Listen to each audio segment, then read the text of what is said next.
সম্মানিত দর্শক, আসসালামু আলাইকুম। আশা করি সকলে ভালো আছেন। বরাবরের মতো আজকেও আপনাদের মাঝে আরও একটি নতুন ভিডিও নিয়ে উপস্থিত হলাম। তো আপনার স্ক্রিনে দেখতেই পাচ্ছেন, এগুলো হচ্ছে চাইনা ব্রিগেড মাছের পোনা। আপনারা যারা বাংলা কার্প জাতীয় মাছ চাষ করতে চান তারা চাইলে এই চাইনা ব্রিগেড মাছের পোনাগুলো চাষ করতে পারেন, কারণ কার্প জাতীয় মাছের মধ্যে অন্যতম মাছ হচ্ছে চাইনা ব্রিগেড মাছের পোনা। এই মাছগুলো খুব দ্রুত বৃদ্ধি পায় এবং কি অল্প সময়ে বাজারজাত করা যায়। এই মাছগুলো খায় কম, বাড়ে বেশি। এই মাছগুলো আপনি এককের ক্ষেত্রে মিশ্র চাষে সবচেয়ে ভালো হয়। এগুলো আপনার ক্যাটফিশ জাতীয় বা বাংলা অন্যান্য কার্প জাতীয় মাছের সাথে মিশ্রভাবে চাষ করবেন। সর্বোচ্চ আপনার 8 থেকে 9 মাসের ভিতরে একটা মাছ 1.5 থেকে 2 কেজি বানিয়ে আপনি বাজারে বিক্রি করতে পারবেন।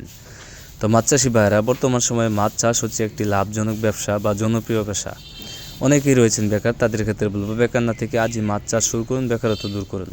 আপনারা স্ক্রিনে যে সাইজগুলো দেখতেছেন এগুলো হচ্ছে আপনার 4 ইঞ্চি 5 ইঞ্চি সাইজের অরিজিনাল চাইনা ব্রিগেড মাছের পোনা। দেখেন, এক সাইজের অরিজিনাল চাইনা ব্রিগেড মাছের পোনা। আপনারা যারা এই চাইনা ব্রিগেড মাছের পোনা সহ বাংলা কার্প জাতীয় আরও বিভিন্ন প্রকার মাছের পোনা খুঁজতেছেন তারা চাইলে আমাদের স্ক্রিনে দেওয়া নাম্বার আছে অথবা ভিডিও ডিসক্রিপশনে দেওয়া নাম্বার আছে, আপনারা চাইলে যে কোনো সময় কল করে বাংলাদেশের যে কোনো জায়গা থেকে এই মাছগুলো সংগ্রহ করতে পারেন। আমরা আমাদের হ্যাচারি ইনব্রিডিং মুক্ত বড় বড় ব্রুড থেকে যে কোনো ধরনের মাছের পোনা উৎপাদন করে থাকি।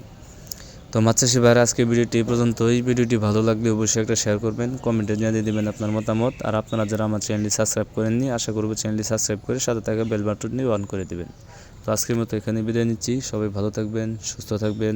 আসসালামু আলাইকুম।